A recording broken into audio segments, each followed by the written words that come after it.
12/9/2025 ಸುಮಾರು 4:30 ಗಂಟೆಗೆ ಶ್ರೀದೇವಿ ಅನ್ನೋರು ಬ್ರೂಸ್ಪೇಟೆ ಪೊಲೀಸ್ ಠಾಣೆಗೆ ಬಂದು ಒಂದು ಕಂಪ್ಲೇಂಟ್ನ ಕೊಟ್ಟಿರ್ತಾರೆ. ಇದರಲ್ಲಿ ಶ್ರೀದೇವಿ ಅನ್ನೋರಿಗೆ ದಿನಾಂಕ 28/7/25 ಡೆಲಿವರಿ ಆಗಿರುತ್ತೆ ಮಗು ಡಿಸ್ಟ್ರಿಕ್ಟ್ ಹಾಸ್ಪಿಟ್ಲಲ್ಲಿ.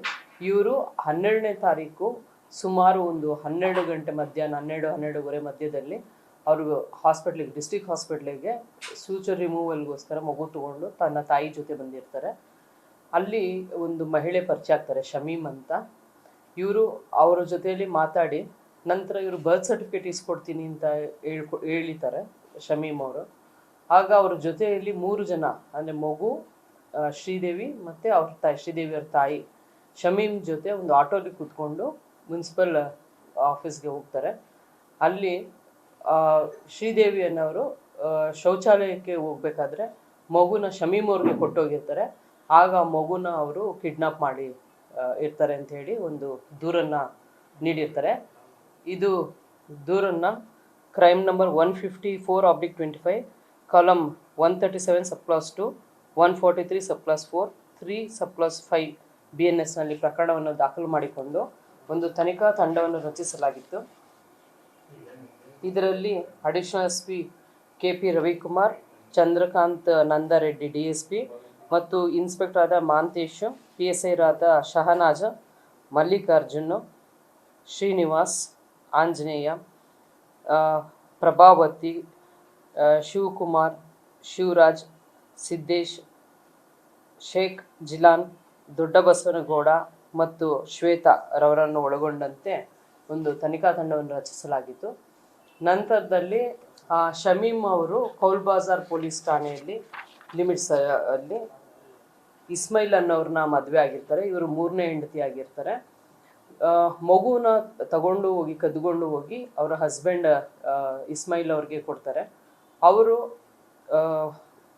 ತೋರಣಗಲ್ ಲಿಮಿಟ್ಸ್ ಭಾಷಾ ಅನ್ನೋರಿಗೆ ಆ ಮಗುವನ್ನು ಹ್ಯಾಂಡ್ ಓವರ್ ಮಾಡ್ತಾರೆ.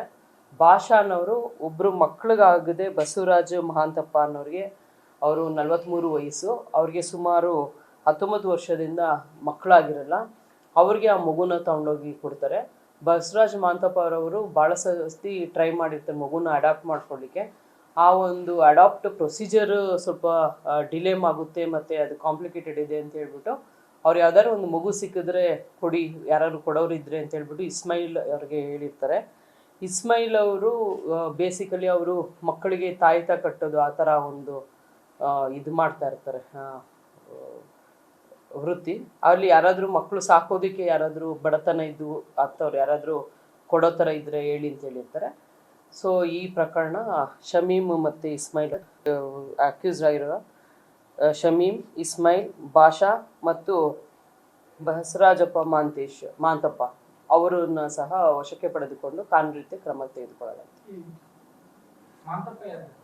ಬಸವರಾಜ್ ಮಾಂತಪ್ಪ ಆ ಮಗು ಆಗಿರಲ್ಲ, 19 ಇಯರ್ಸಿಂದ ಅವ್ರಿಗೆ ಮಗು ಆಗಿರಲ್ಲ. ಅವರು ಬಸವರಾಜ್ ಮಾಂತಪ್ಪ ಅಂತ. ಮತ್ತು ಭಾಷಾ ಅನ್ನೋರು, ಇವರಿಬ್ಬರು ತೋರಣಗಳಲ್ಲಿ ನೈಬರ್ಸ್ ಇರ್ತಾರೆ. ಬಸವರಾಜ್ ಅನ್ನೋರ್ದು ಒಂದು ಆಟೋಮೊಬೈಲ್ ಶಾಪ್ ಇರುತ್ತೆ, ಭಾಷಾ ಅನ್ನೋರ್ದು ಒಂದು ಮೆಕ್ಯಾನಿಕ್ ಶಾಪ್ ಇರುತ್ತೆ. ಇವರಿಬ್ಬರು ನೈಬರ್ಸ್ ಇರ್ತಾರೆ.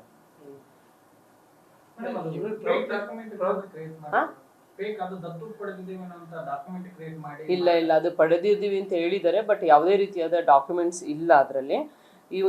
ಮತ್ತೊಂದು ಅಂದರೆ ಶಮೀಮ್ ಅವರ ತಾಯಿ ಜೈನಬಿ ಅಂದ್ಬಿಟ್ಟು ಒಬ್ಬರಿರ್ತಾರೆ. ಅವರು ಸಹ 2013 ವಿಮ್ಸ್ ಹಾಸ್ಪಿಟ್ಲಿಂದ ಮಗುನ ಇದೇ ಥರ ಕಿಡ್ನಾಪ್ ಮಾಡಿ ಅದು ಕೇಸ್ ಆಗಿ ಕೌಲ್ ಬಜಾರ್ ಪೊಲೀಸ್ ಸ್ಟೇಷನಲ್ಲಿ ಅದು ಕನ್ವಿಕ್ಷನ್ ಆಗಿದೆ ಅಂತ ತಿಳಿದು ಬಂದಿದೆ. ಸೊ ಈ ನಿಟ್ಟಿನಲ್ಲೂ ಸಹ ತನಿಖೆ ಮುಂದುವರಿಸಿದೆ. ಅದೇ ಇದು ಮೊದಲನೇ ಪ್ರಕರಣ, ಬೇರೆ ಯಾವುದಾದ್ರು ಮಾಡಿದೆ? ಯಾಕೆಂದರೆ ಎಲ್ಲೂ ಈ ಥರ ಕೇಸ್ ರಿಪೋರ್ಟ್ ಆಗಿಲ್ಲ ಬಳ್ಳಾರಿ ಜಿಲ್ಲೆಯಲ್ಲಿ. ಸೊ ಬೇರೆ ಎಲ್ಲಾದರೂ ಮಾಡಿದಾರಾ ಈ ಪ್ರಕರಣ ಅನ್ನೋದ್ರ ಬಗ್ಗೆ ತನಿಖೆಯಿಂದ ತಿಳ್ಕೊಳ್ಬೇಕು.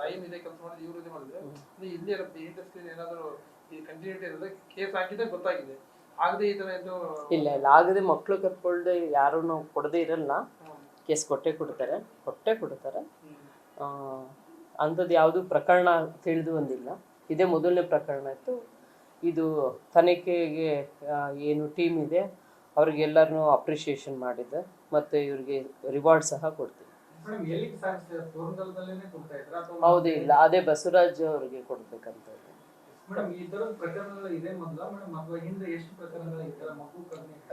ಈಗ ಒಂದು ಲಾಸ್ಟ್ 2 years ಇಂದ ತಿಳಿದ ಮಟ್ಟಿಗೆ ಯಾವುದು ಪ್ರಕರಣ ಇಲ್ಲ. ಹಳೆ ಪ್ರಕರಣಗಳು ಯಾವ್ದಾದ್ರು ಇತ್ತ ಅನ್ನೋದ್ರ ಬಗ್ಗೆ ಚೆಕ್ ಮಾಡ್ತೀವಿ. ಚಾನೆಲ್ ಪ್ರಕರಣ ದಾಖಲಾಗಿರುತ್ತೆ. ನಿಮ್ಗೆ ಗೊತ್ತಾ ನಾಲೆಡ್ಜ್? ಓಕೆ, ಅದರಲ್ಲಿ ಆ ಕೇಸಲ್ಲಿ ಕನ್ವಿಕ್ಷನ್ ಆಗಿದೆ ಅಂತ, ಕಿಡ್ನಾಪ್ ಕೇಸಲ್ಲಿ.